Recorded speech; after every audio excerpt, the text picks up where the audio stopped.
how do you and I define our true worth? How do we define our true worth? It's a very important question that I've had to ask myself multiple times in my story. One of the things that I am so grateful I get the opportunity to do these days is sign baseball cards. And at 69 years of age, I keep getting asked to have my baseball card signed, and I'm so grateful for that. Because usually those things kind of dwindle over the life of your career and then your life. And so anyway, back in 2016, I was sitting in my office at the house and I was signing baseball cards because I was getting ready to go on a vacation, and a whole bunch of them had piled up just like they are at my house right now. And I'm a procrastinator.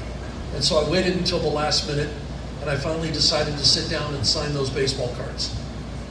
And so as I finished those baseball cards, there were a few boxes that were represented from people who wanted baseball signed. And so I thought, okay, I'll get those taken care of and put them in the mail. The last box that was left, there was an envelope in it. And I was looking, I was actually checking out the envelope, and it came from a guy by the name of David Kaufman. So I opened it up and I thought, well, he's going to give me instructions on how to sign the ball before I put it in the box and send it back.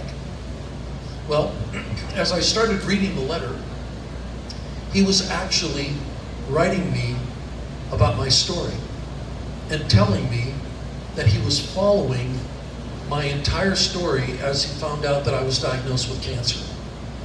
And he said, once we got to the point where the news came out that it was possible that I would be pitching again, he started looking at the schedule.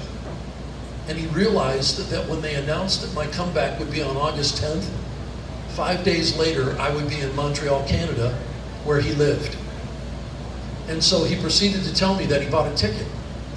And he bought it on the first row right behind the Expos dugout. And he wanted to come and see what was taking place because he knew through the articles that were written about me that the doctors said outside of a miracle I would never pitch again.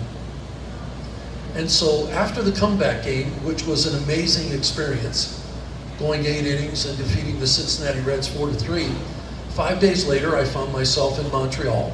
And as he's writing this to me, he's saying, Dave, as we were watching you pitch against the Expos, every one of us in the stands were amazed at what we were watching. And he said, all of a sudden it came to the 6th inning, and you reared back and threw the fastball to Tim Raines, and your left arm snapped in half and you fell to the ground. And he said, as you fell to the ground, he said, everybody's eyes went towards you, and you could hear a pin drop. But all of a sudden, I watched where the baseball went, and it rolled in the dugout. When the umpire called timeout, it was a dead ball. The bat boy for the Expos reached down and picked up that baseball, and as he stood up, he looked me square in the eyes, and I knew the kid. And I said, throw me the ball. So he did. He said, I don't know why it took 25 years later to get you that baseball, the last ball you ever touched, but I wanted you to have it because I thought you might appreciate it. This is that last baseball. This is the last pitch that I ever threw.